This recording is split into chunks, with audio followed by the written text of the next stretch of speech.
The Productive Dentist Academy Podcast Network. Practices are still missing too many phone calls. I mean, missing one phone call is too many, but it's closer. It's around 25-35% across the board. The reason why it feels so relevant is because there's technology that can solve the problem now. Thanks for tuning in to the Everyday Practices Dental Podcast. I'm Reagan Robertson. My co-host Sarah Hansen and I interview real dentists and experts who grow their dental practices using authentic marketing in a way that you can remember, repeat, and use in your own practice to get the patients you deserve. Let's dive in. Doctors, one of the things that we talk about all the time on this podcast is marketing. And of course, we talk about websites, Google ads, new patient campaigns, all the things that we do to make the phone ring. But what happens when the phone actually rings? Because here's the reality. A patient can be completely ready to schedule. They finally decide to call and no one answers. They get a voicemail and most people don't even leave one. They just simply move on. And that's scary because the practice may never even know that that opportunity existed. So today on Everyday Dental Practices podcast, we're talking about something that I think a lot of doctors don't realize they're dealing with. It may not be a marketing problem at all. It may actually be a capture problem. And joining me today is Adrian Lefler from My Social Practice. Adrian, I'm excited for this conversation because I think this is something practices are feeling every day, but maybe a lot of them don't have the language for it. So welcome, Adrian. No, thank you. It's a pleasure to be here. Appreciate it. Yeah. And of course, also joining today is a fan favorite of the podcast, Matt Hutchings. He is our producer and digital media manager at Phoenix Dental Agency. So welcome, Matt, as well. Yeah, always fun to get pulled out from behind the curtain to come on. Talk all things marketing. Well, hey, Adrian, so practices have always missed calls here or there, right? We know that this is nothing new to dentistry, but why do you think it feels like such a bigger issue today than it did 5 years ago? Practices are still missing too many phone calls. I mean, missing one phone call is too many, but it's closer. It's around 25-35% across the board. The reason why it feels so relevant is because there's technology that can solve the problem now, where there wasn't really great technology to solve the problem 5 years ago. Yeah. And so this is becoming kind of a hot topic. I just went to a dental event, the ADSO event, which is like a group DSO event, great event. And the entire event, I would say probably 70% of the conversations, the breakout sessions, the stuff from the stage, it was all about AI and trying to tackle this issue of like, how do we solve problems with AI? How do we get our teams to function properly with AI? Is it hype? Is it not hype? I mean, it's all kind of like being discovered and trying to figure out at this point. And to your question, there are very, very great solutions now that function extremely well to solve the missed call phone problem with AI. Yeah. So will you talk to us a little bit about My Social Practice? And you guys obviously saw this happening in the dental industry. So what are some of those solutions that you have found to help dental teams? Well, we're not alone in this. I mean, we're talking because this is a problem across the board, and all dental marketing companies are trying to figure out a healthy solution. Mhm. So, a little bit of background to give context on why we got involved with an AI employee or AI receptionist. Um, I launched a chat product, like a web chat product, like 4 years ago. Mhm. And the reason I launched is, this is just basically put a chat on a dental practice website because we know, and that like, I don't know, it's like 2/3 of consumers prefer to chat rather than make a phone call, right? Yep. So we're like, well, we got to get chat on these websites. And I did some research. I looked at like 1,500. This is my own personal research. I just randomly looked at like 1,500 dental practices, and less than, I think it was 17% of them had chat on their website. And when I looked at the actual functionality of the chat, it wasn't chat. Most of them were just forms. It was just like a little pop-up with a form. It wasn't actually a chat functionality. It was like Mhm. less than 3 to 5% of the practices had an actual chat function. So I was like, dude, we've got to get chat on these websites because, just like you guys, we're driving all this traffic to the website, Yep. and you know, these weird younger generations, like my kids, they won't make a phone call. They're freaking weird, right? So it's like if you don't put chat on the site, you're gonna miss out on on all this Yeah. business. And so we added chat. We added chat to like a whole bunch of sites, and every single one of the practices called us back and said, take this damn thing off. We cannot handle all the chats. And I was like, oh, well, I didn't think that was gonna be the problem. I didn't realize Yeah. that the problem wasn't gonna be not enough chats, it was gonna be R too many. Right, abundance. So yeah, so I thought, "Oh, okay, we're dealing with a team issue here. We're dealing with an internal process problem." So I dumped the project, and then ChatGPT came out in November 2022, and I went, "Oh, wait a minute, here we go. Okay, if we can train an AI to handle conversations and train it to overcome objections and maybe connect it with the practice management system, we've got something that could actually work because it could pick up all the chats and you could schedule and it would do it wouldn't have to there's no extra work for the team. So we Yeah. started developing this, and I was doing it myself, and I am not a developer. Um, and I got something that was working pretty well. And then I realized I'm really not a developer. And so I dumped the project, and we invested in a company to help build this AI chat, which eventually became a phone assistant and a receptionist. So so I got into it from the angle of like we gotta solve chat. And Yeah. once you train an AI to handle a conversation, like once you give a personality and you give the context and the history and the information and the sales capabilities to a chat, all you got to do is tie it to a voice, and now you got a voice agent, right? Mhm. So that's how we got into it, and that's how we got involved with Annie AI. So we use Mhm. Annie as our AI employee or AI receptionist for our dental clients.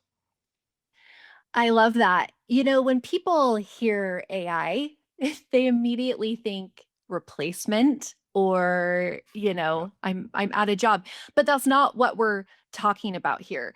We're talking about the repetitive things that AI can actually handle to free the team up, right? To do really what our humans do best. So, can you talk a little bit about that? About Yeah. it's not here to replace, but really help enhance the front office team. So human beings are right in the throes of trying to figure out how to actually have a healthy relationship with AI. And it's kind of like Yeah. a bizarre, uncanny valley kind of place to be. Um, I could tell you that all of the research reports over the last year that I've read, independent studies from big companies that do this kind of this psychoanalytical analysis of consumers and whatnot, and businesses, a lot of them are saying that the number one reason that AI is not being adopted is because of sabotage, employee sabotage. Mhm. So I think because we don't understand the limits of what AI can do, and the front end marketing from AI companies is AI can do everything.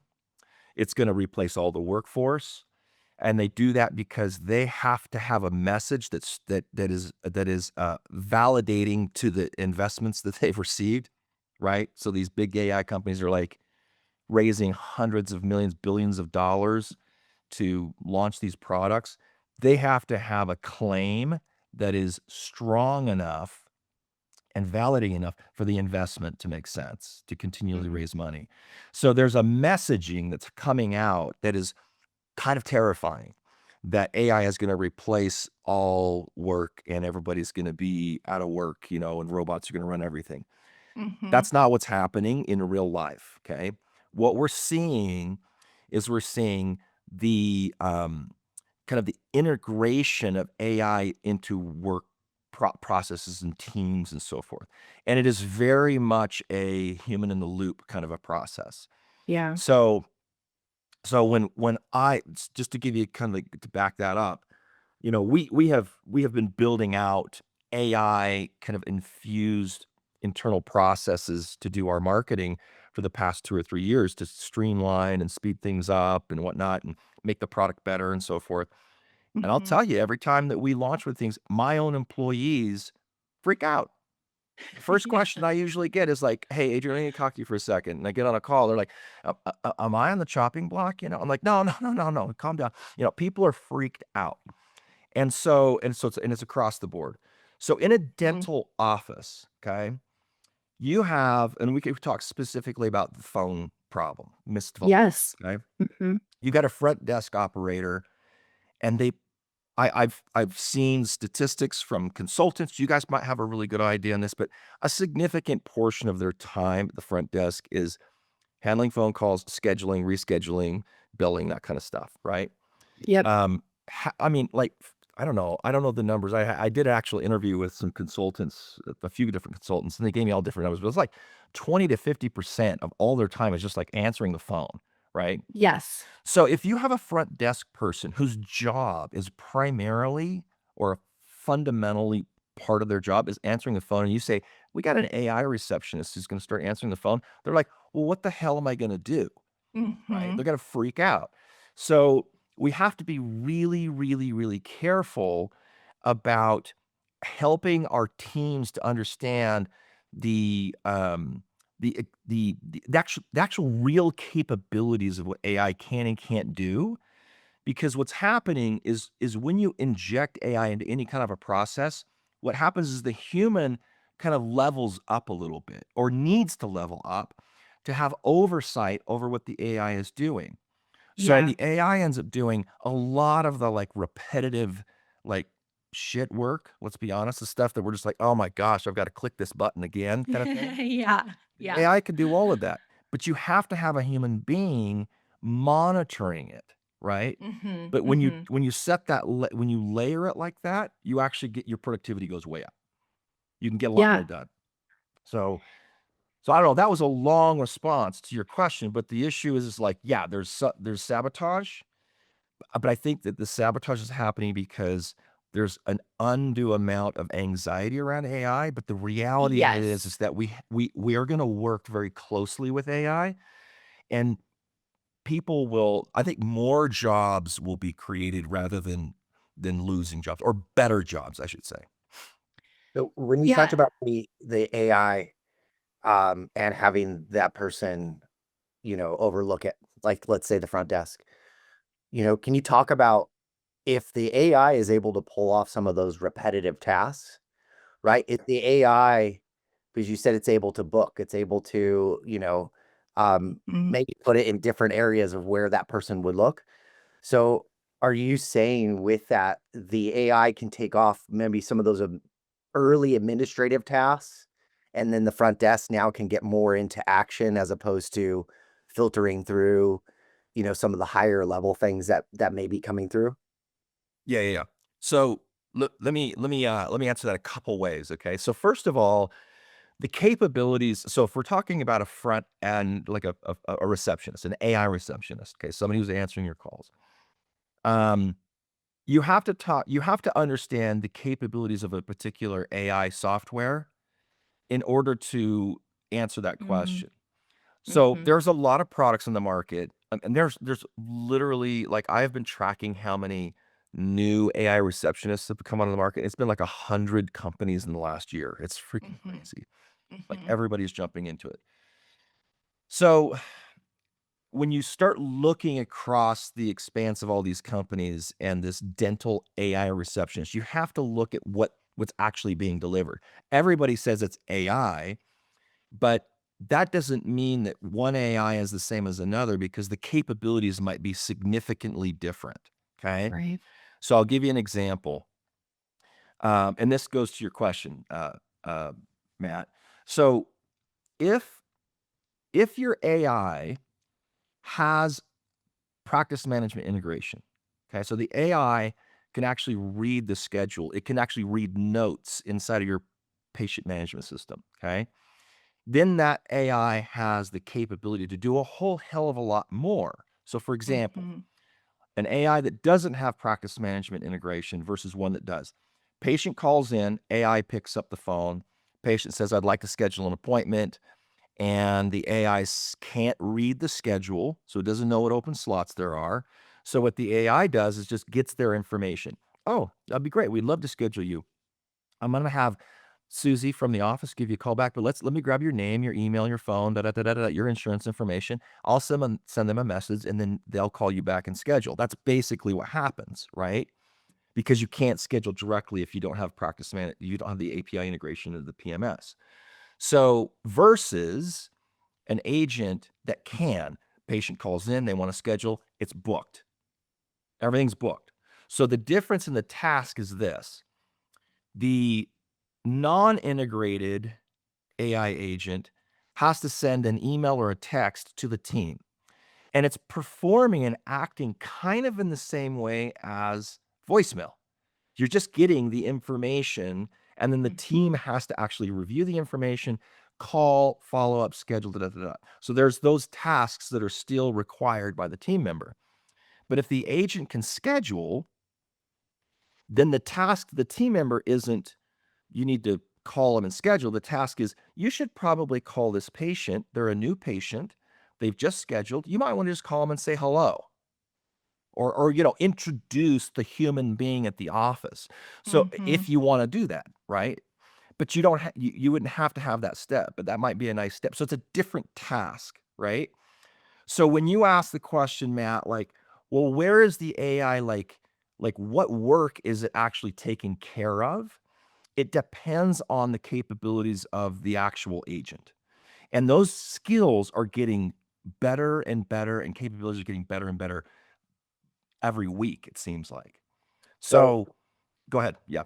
yeah, one. So if I'm a dentist and I'm saying now I'm giving you access to my patient data, where I'm like, whoa, whoa, whoa, I got to protect this. I've got all these HIPAA, things that now I've gone Yeah. through Yeah. all the training. Tell us, like, why and what precautions, being that you're in dentistry, that, like, if they're investigating a third party company that just says, hey, I'm AI, we're front desk, versus, all of those extra pieces. What are some of those things, and what would you tell the doctor on, Yeah. because dentistry, it's its own animal, right? Yeah. So there's a few questions that a dentist would want to ask, and these are the same questions that I asked as I was like evaluating, like initially the products that were on the market to build a chat agent, as well as when we got to the point of like the Annie starting to take phone calls. I was actually still like looking to see what was on the market. So these are the questions that I ask. Okay, number one, does the company sign a BAA? As standard, you have to do that. If they don't have that in place, that's a red flag for sure. Okay. Right. Mhm. Two, are they SOC 2 compliant? Now, SOC 2 is a cybersecurity certification that a company goes through. There's SOC 1, and SOC 2. And everybody, to protect your booty in this, you want to try and work with a company that definitely has SOC 1 and is either SOC 2 or working on SOC 2. Okay, it's a process where a software company is actually, they have to hire an independent like hacker to try and hack their system, right? And there's a whole industry around this, and so you want to work towards that, because if not, the software company might be some 45-year-old dude in his underwear living in his mom's basement building stuff over the weekend, and you have no idea where the data is being stored. And you're talking about PHI, you're going to have a lot of problems on your hand. So you want to look for security, okay? You also want to look for uh, the PMS integration, okay? And in that integration, you want to work with a company who has direct integration with the PMS company. What that means is that if a practice has Dentrix, okay, that's their PMS, The software company has a relationship with Henry Schein and is able to access the data in a white hat methodology. They're going directly to Henry Schein. They're paying Henry Schein for the access, and it's clean. If they're using some kind of other kind of tricky way to get to the data without just paying EagleSoft or Henry Schein, then you run into maybe not cybersecurity issues, but you run into issues with Henry Schein or EagleSoft, right? So you want to work with somebody who has direct integrations with their PMS. So I would say those are 3 or 4 primary kind of questions you want to ask, and they're kind of super technical, but you weed out a lot of people, a lot of companies that haven't really built this appropriately. Like working with Henry Schein, they're not cheap.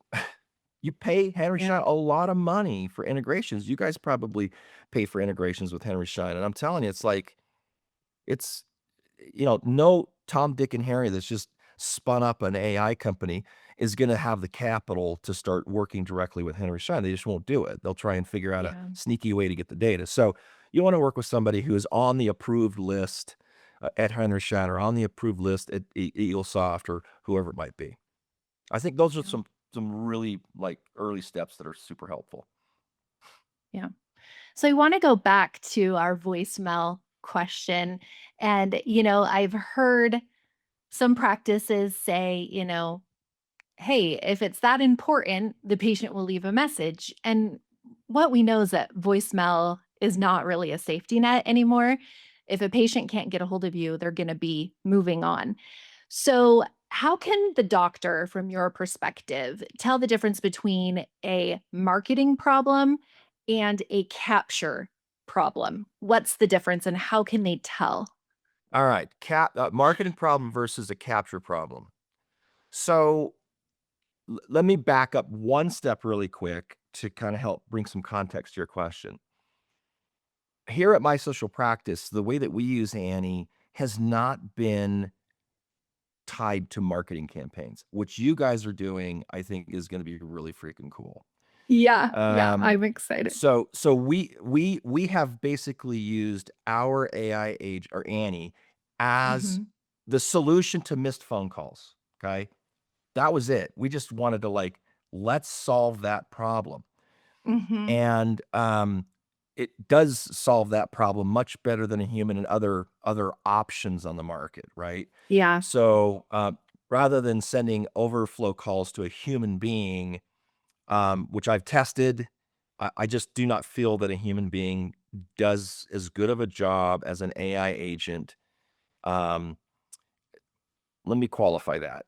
If you're sending leads or phone calls to a marketing company, okay, who has a live agent, kind of after hours Yep. versus an AI agent, the AI agent does better 100 times over.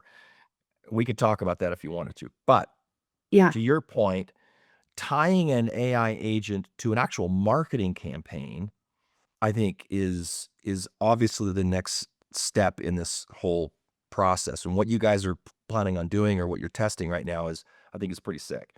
So to answer your question, because you're asking a question more about marketing, um, I- I'll give you my best guess at what I think will happen with you with what you guys are doing. In all of marketing, if a consumer or patient, okay, in all dental marketing, we'll stick with dental marketing. When a Mhm. consumer takes action on an advertisement, whether it's a paid social ad for an Invisalign deal or to download something or whatever it might be, that the speed to lead, the speed at which E that patient gets a response is significant in terms of its conversion, okay? Exactly. Mhm. Right? Mhm. So, a human being is gonna delay on this. It's gonna be it's really, really hard to get a human being to see a lead form come through or something like that, and then immediately have the human being grab the lead and make the call and contact the potential patient. Mhm. But an AI could do it like you just set the timer. As soon as the button is hit, 5 seconds later, a call's made or a text is sent or whatever. So that capability is like huge in terms of Yeah. conversion. So I would say that AI solves some of the marketing issues when you're trying to manage it with human beings. Yeah, yeah, that's exactly what I'm seeing in dental practices right now is we have these amazing campaigns. The doctor is investing in a marketing campaign that is driving the patients that they want. The Yeah. patient calls, and again, the team is busy, or it's during lunch, or maybe they're ending early on a Friday, or whatever that looks like. And now they have the quote unquote after hours, just Whoever, basic, yeah, yeah, whoever pick up the phone. And what I'm hearing on those phone calls are a person just answering the phone and then taking a message and said, "Well, I'll have the team get back to you." Well, yeah, by the time the team gets back to them, which is exactly what you're talking about, is that person's already moved on. So now the doctor has paid the cost of acquisition for that lead to come in, and now it's going nowhere, right? yeah, yeah, yeah, And yeah. what I love about where AI is coming into this, and we're really passionate about, and this is Matt has spoken about this a lot, is what is our messaging? How are we showing up for the patient in the way Right. that our key characteristics are woven into our messaging? Now, instead of having just, whoever pick up the phone and say, well, they'll call you back when they're in the practice, now you actually have a response, right? That you can train to say and answer how we want it to sound and look. Yeah, And so now it's like cutting out that missing piece that I think is really what we call in the marketing funnel the make or break moment, right? And yeah, yeah, so yeah, for sure. I love that there is a solution because again, now we're talking about the phone calls are not going missed. And I can't wait to get some data back on this as far as I wanna know, what is production growth or call conversion rate or whatever that looks like for the doctor, whatever metrics they're tracking. Yeah, How is that actually growing the practice just by simply having now a solution to those calls? I think that that is fascinating. So, yeah. Let me riff on that for a second because I yeah. think you brought up actually quite a lot there. So in terms of using an AI to improve your marketing process, the speed to lead idea is one gap that can be solved with AI. But what Mhm. you're talking about is the actual interaction between, like the phone interaction between a human being, a potential patient, and the AI. Let me tell you what I've seen. Okay, Yeah. um, when I so in doing this, I would call, kind of like a secret shopper, kind of like, Yeah.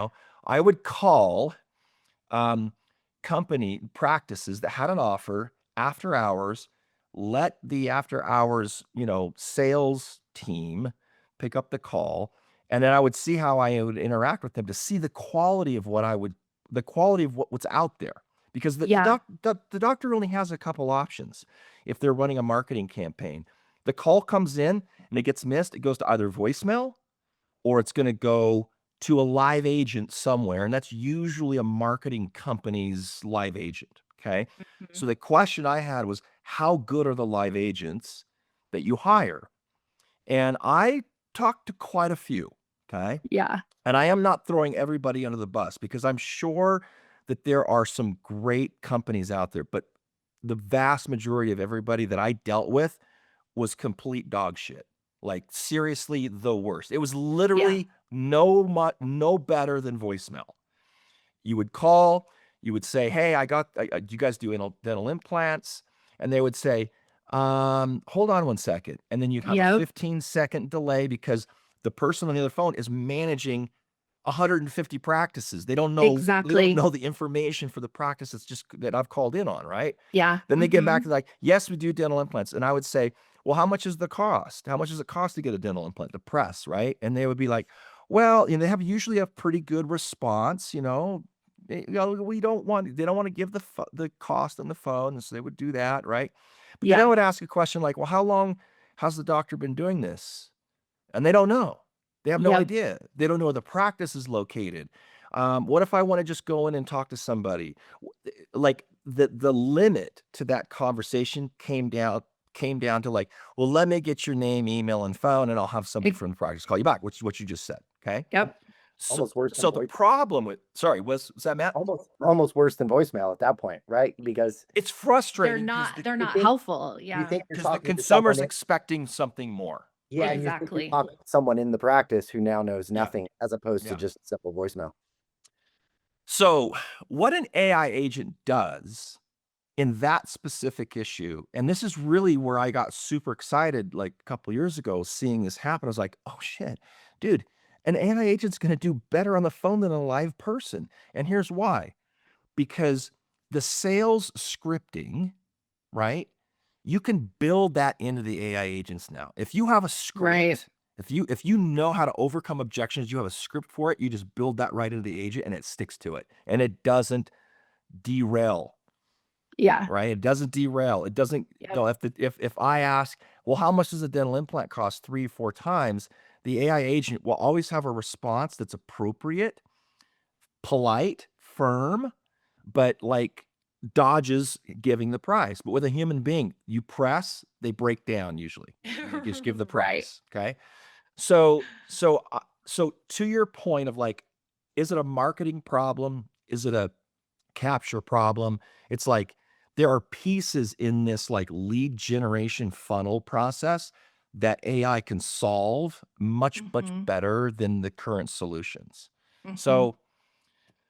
So I think it's probably, there are problems on both ends in terms of the marketing versus like how good is the person that's on the phone? Is it a capture issue? Is it the front desk person that's the problem, right?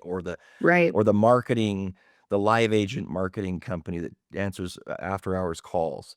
I think there's problems across the board, but AI seems to solve a lot of those, fills in a lot of those holes. Hmm. Yeah, what I love about this is it really is an extension. It's a team member extension, right? Of, hey, I know our offices are busy. I know the phones are ringing. There are patients that need our full attention. And if, to go back to what you said at the beginning, if I can have someone or something doing some of those mundane tasks like confirming appointments or, Yeah. answering simple questions, maybe a patient needs to reschedule their appointment. What I love is that now instead of me spending 5-10 minutes on the phone, now we have a software or Annie, as you would call it, that extension that can Yeah. answer those simple questions. And now the team members are freed up to do really more patient focused care and Yeah. conversations. So I want us to talk a little bit about the patient experience. Um, Okay. and how does this make life easier for patients? And have you heard patients that are like, I don't want AI, I want a real live person? So I want us Yeah. to speak a little bit about that patient side. Yeah. Um, so let me answer the question about, I don't want to talk to AI first. Okay. Yeah. Uh, this is a real issue. Okay. And, people are still becoming familiar with dealing with AI agents.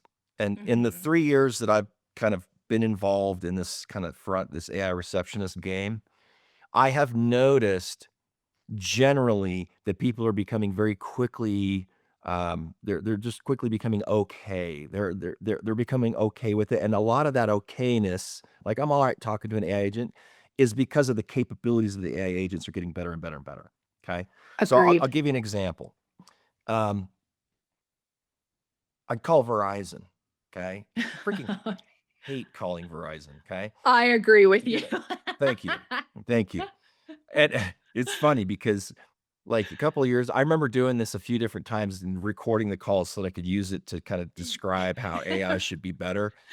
But like Right. you get stuck in these like phone trees where it's not an agent, it's a voice assistant, it's like Yes. it gives you options and the option that you're given is never the one that you need. And so Y- you get stuck in a tree and it's a loop and stuff. Yes.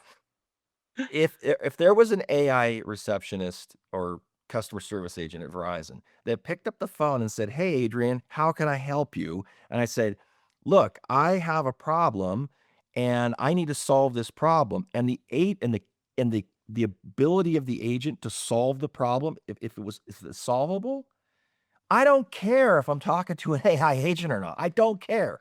I just want Right. my problem solved, right? Yeah. The the issue comes with there are a lot of AI agents because they're still like in development that just don't have the capabilities to do the things that need to be done, right? So that's one issue is that Yeah. I think as we become more familiar with talking to AI, and two, the AI's capabilities get more and more robust, the Hmm. problem of I want to talk to a live person is going to go away generally. Okay. Um, it might take a year or two. I mean, some people just want to talk to live people, and there's just still it's freaky. It's this idea of the uncanny valley where you're like, I don't know if I'm comfortable talking to or interacting with an AI because it's not real. It's not human. It's like, it's funky. It's weird. People get an icky feeling sometimes. And that I think will work its way out in kind of human consciousness over the next few years. But it's still there. I mean, Yeah. I read the transcripts of patients that are calling into the practices that use Annie. And yeah, some of them are like, I just want to talk to a live person. And what we've done to handle that is we go, "Hey, no problem. Um, let me see if somebody's available," and the AI Right. agent can see if somebody's available, and if nobody's available, say, "Nobody's available right now. That's why I ended up picking up, but I would be happy to have somebody call you right back." I mean, an appropriate way to handle that particular situation. But like, that problem's not totally eradicated. People just are still uncomfortable talking to AI. Okay. Yeah. So that's the first part of that question. And what was repeat your question again really quick because I had a second part, but I It, forgot what I was going to say. yeah, it was really about how does this make life easier for Oh, right. patients? Okay, for patients. Okay, so if the agent can function appropriately and can solve the problem, it makes it easier. Okay, it just makes that process easier. Whether it's chat or a phone, it's better. It's better to call a dental practice and get an AI agent and solve your problem than get sent to voicemail. It's just better Mhm. all around. Nobody wants to leave voicemails anymore.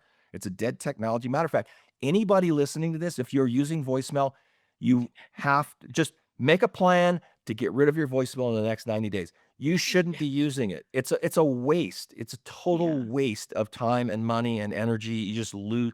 The stats are super, super strong.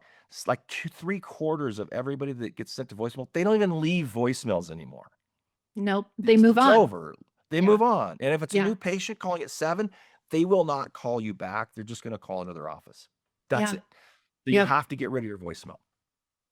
So, so that's one part. The second part about the patient experience, if the agent so we uh, Annie has that practice management integration and it reads the schedule exactly the way the practice wants it. I mean, it has the capability to like schedule exactly the way the practice has decided it wants it to schedule. Okay. Yeah. So what we found, we were trying to solve the problem of new patient phone calls coming in, Mhm. and we Mhm. didn't want to miss those. But once we've turned this on, we've seen across hundreds of practices that like a 30%, so around 30% of all of their scheduled appointments go through the agent now. And a lot of them are just actually they're current patients. They're not necessarily new patients. They're current patients who don't need to talk to anybody. They Right. don't need to talk to a human being. They already have trust. They just want to call and like schedule their hygiene appointment or reschedule or something like that. And so I mean, think about it. Like, I have an example. This is gonna sound ridiculous, but I remember talking to a doctor, this is a couple years ago. Yeah. We actually put Annie in his office, and he's like, "I don't like it." He calls us back, like, a month later, he says, "I don't like it. I would rather my patients leave a message." I said, "W I said, "Why would you want him to leave a message on voicemail?" He says, "Well, we'll get to it eventually." Those are his words, right?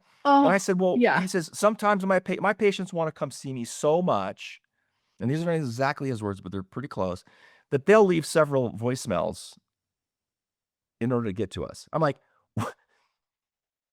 I just got off the phone, but I was gonna say, like, why do you want to put your patient through Right. that gauntlet? Like, it's stupid. Like, we Mhm. have things like DoorDash now, Yes. like, let's talk about what people want. People want simplicity and speed. They Yep. do not wanna talk to you. So, if you've got an AI agent that can pick up the phone or answer a chat, can do the scheduling and get everything done, that's what they want. They don't wanna have Y to waste any time. yeah. No, you're exactly right. I mean, even I love when I can make appointments for my kids online, or I can, because we're so busy in life right now that I don't have a day where I can just sit and like do appointments and, go pick up prescriptions. It's like my whole life now is I pick up my groceries, I put an order in through my phone and go. I don't have an hour to wander around the grocery store.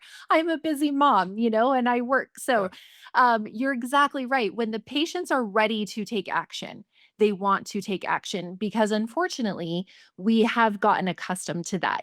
I know I get annoyed when my next day Amazon does not come next day because I am expecting that Yeah. things don't take a week to get to me anymore, right? And Yeah. so Yeah. this is exactly what patients are looking for as well, is an easy way to make an appointment or to have questions answered, or hey, something came up, can I reschedule, and they're Yeah. not waiting weeks or days to get a call back. So I love There everything there's you're this saying. I there's this idea, it's like a weird kind of, like, thing that I think that's like a subtext or, like, for a lot of dental practices that they feel like this personal one-on-one attention is really, really important, and I think that that is absolutely important in the office, but personal one-on-one attention when the patient's not in the office is it's like the vibe I get is that they wanna always have a human being talking to that person and kind of building on the relationship, and the amount of time that they spend on a call and that kinda somehow supports the relationship, and, that might be great. I mean, there might be some patients out there that really wanna spend time and talk to their dental team, and shoot the shit or whatever. But the reality is like almost everybody out there is just like, I just don't have the time to screw around. Okay. You make this easy for me. But when I walk in the door, you better know my name, Yeah. right? Know my name when I walk in the door. Say hi. Remember how many kids I've got. Yeah. That means something, but it doesn't Mhm. necessarily mean something on the phone, right? Like, let's try and make that as simple and as quick as possible, and then the experience in the office meaningful. It's this it goes back to this kind of like coined idea in AI that is, let AI do all the dirty work, freeing up time for humans to do what humans do best, which is to build relationships. And that relationship building process begins in the office or is supported in the office. So when I walked Yeah. into my last dental appointment, which was like a month ago, I walked in, there were 2 gals at the front. They were both on calls, they were both on their computer, and I walked in and I sat down. And I waited for like 2 or 3 minutes, and then somebody said hello, right? And they asked me who I was. So Mhm. it's like, what if they weren't on the phone and on the computer and then had me sitting down for 2 or 3 minutes and didn't know my name? What if I Yeah. walked in and they stood up and they said, "Oh, hey, Adrian, it's great to see you. How you been? How's your wife? We saw her 3 months Right. ago." It's that's where it's valuable, right? So, Yep. anyway, Yeah. Yeah. Adrian, I think the biggest takeaway for me from this conversation is the team is working hard. they're checking patients in, they're talking about financial arrangements, they're discussing treatment, answering questions, and trying to keep up with everything around them. And while all that is going on, there's a patient that's calling. They're ready to schedule, they're ready to come in, they're ready to take action. And so, really, every missed call or every unanswered or every voicemail, there is a patient behind that. And the technology isn't replacing the human side of dentistry, but it's more about protecting it. And so if you're spending money to make your phone ring, the question isn't how do I get more leads, but maybe it's how do I protect what I already have? So I am so grateful that you were here today joining me. Matt, thank you for being my co-host today. I think this is a great conversation that every practice needs to hear. And if someone wants more information, from you or even ask questions about Annie, how can they get a hold of you? Well, Call you guys. Call you guys. let me ask one last thing on this too, is if a Yeah. doctor gone through, listened to this, and maybe they're just in that initial discovery stage, right? Like everyone's talking AI. What Yeah, are some what are some of the things that if you could just put a bow on this, like what should they investigate? What are the top things they should look at? Does it integrate in their practice software? Yeah. Some of those initial steps to protect themselves, and then what would you recommend, you know, and what some of the things that they should do to start this integration so they could So, yeah, that's a good question, Matt. Okay, so first of all, for the audience, we use Annie as our agent to solve these phone call problems. And the Productive Dentist Academy Phoenix marketing agency, they're also using Annie as well. So you don't need to come to my social practice to learn about Annie or whatnot. You can call Sarah, Matt, and the team over there, and they can introduce you to it. So the questions that I would ask is number one, can you show me any case studies? Okay. Can you show me any case studies? Can you show me that this is actually working in practices and what it's actually done? And the numbers you want to look for in a case study are how many chats did it pick up? How many phone calls did it pick up? Of those chats and those phone calls that came in, what is the kind of the segmentation of the types of conversations that the agent was having with that patient? Were these new patients? Were they active patients? How many of those calls were about scheduling an appointment? How many were about rescheduling? How many were about billing? Okay, all of these things are tracked in a good AI system. And Annie does all this tracking. Okay, but I think of the good ones out there track all of this. That's So you can important. get Yes. you can get a breakdown and go, oh, here are the calls that I'm missing, and these are what the conversations are about. Okay. Then what you want to do is you want to make sure that your AI agent has practice management integration so that you can see if these patients are actually scheduling and then showing up for the appointment and accepting treatment, which can be tracked all the way through so that you can get a true ROI number on what's going on.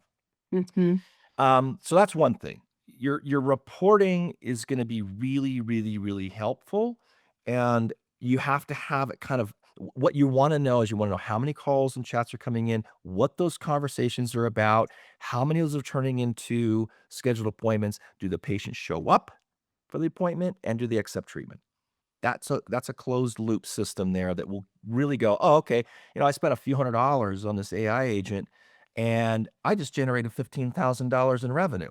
Okay, we're good, right? So that's one thing. Um, I would inquire about the capabilities of the configuration. So there are a lot of AI agents out there that are the product is sold as kind of an entry-level agent and a customizable agent, okay? And entry-level agents have limited training, like they'll only answer certain types of questions, or they may not be dental specific, right? So, we although there are some companies that sell that, and because it's a cheaper, less expensive product, because there's less training that goes on when you build the agent, a lot of people have jumped on it because it's just cheap. Annie's not that. Annie's like the premium product, okay? So, And I recommend that the cost between, something that's super cheap and something that's fully customizable is probably $200 or $300 a month. And Yeah. the benefits far outweigh the difference in cost. So I would definitely go with a fully custom agent. And what that means is that the training process for that agent might take a couple, 2, 3 weeks to get it ready. So Right. if you talk to an agent or if you talk to a company and they've got an AI agent, they're like, "Hey, we can get this thing up and running by tomorrow." That is a red flag. And the reason why is because you want to build the agent, you want to build in all of your data, your entire Right. history of your practice, where the doctor went to school, how to find the practice if you're lost, all of your insurances or non-insurances, your sales flow, how to overcome this objection and this objection Right. and this objection, and then you have to test it. You have to test it and you got to give it feedback. The longer you spend doing that in the beginning, the agent when it launches is like spot on. It's Yeah. just like you've trained an employee. So if you're looking for speed to market, what you're giving up on is customization and it won't have your voice. So I would just be really careful about going, "Oh, this is less expensive and it's quicker to market." That's you're not gonna be happy with it. So you want something that will take longer to develop and launch because this agent is like gonna be a serious revenue generator for your practice. Yep. You don't want it screwing up. Yep. So I would say that those are a couple of the things: reporting and customization. I And love it. once built, it doesn't call in sick and it doesn't miss calls. No, and it's not asking for a raise. Although the dental marketing company, when you see you've made $50,000 in 1 month, might call you back and say, "Hey, I think we're not charging you enough for this thing." Whatever. We're going to be celebrating right with them. Like, look at this. Yeah. And by the way, just on that note, like I mean, we have Annie in a couple hundred practices, okay? Mhm. And I've tracked this for a couple of years now. Smaller practices, I mean, and we're not attaching this to marketing campaigns. This is not what you were describing, Sarah. Like, how do we Mhm. get an AI agent to call on a lead or that kind of stuff? This is Mhm. just picking up missed calls. Okay. Yeah. On the low end, smaller practices, one practitioner, maybe doing $600,000, $800,000 a year. We'll pick up an extra $3,000 to $5,000 in new patient revenue just by not missing phone calls. Okay. Yeah. Higher end, where you might have 3, 4, 5 practitioners doing $1.5 to $2.5 million, $30,000 to $60,000 in revenue coming in through the AI agent because they're not missing calls. So Right. it's a big deal. It's a It really, is. really big deal. Not only a big deal in the missing of the calls, but also we live in an environment now where people can leave reviews and they may not even have an experience with you in your practice, but they may leave a review that you simply don't answer or these things. So there's a trail that can affect you later on by simply just not answering the call, in the world that we Yeah. live in today. Yeah, true. That's true. Yeah. It's better customer Yeah. service for sure. Yeah, for Yeah. sure. Yeah. Yeah. And that's really, what at the end of the day, our doctors and teams are looking for is how do we provide a better patient experience for every patient and, bringing in new technology. It's interesting. A lot of our doctors are big into dental technology and they have the latest and the greatest in dental tools and technology, but they do get a little hesitant with AI. So thank you for walking us through how this looks and feels and the success of integrating really great technology into a different part of the patient experience that I think doctors forget about, which is those initial phone calls to the practice. And the gap really is that they're missing them. And this is that solution. So I appreciate you being here, Adrian. Yeah, you're very welcome. It was great to be here. Thanks for the invite. Thanks, everyone. Hey, thanks for joining us on Everyday Practices Dental Podcast. It would mean the world to me if you could leave us a like or a review on iTunes or go to Productive Dentist Academy through Google and leave us a review there. We are here each week to talk about what's possible when you leave your practice with clarity and courage. If you are ready to build a business that supports your life and not the other way around, investment grade practice coaching powered by Productive Dentist Academy can help. Visit investmentgradepractice.com to schedule your free 60-minute coaching session so you can start designing the practice and lifestyle you've been dreaming about all along.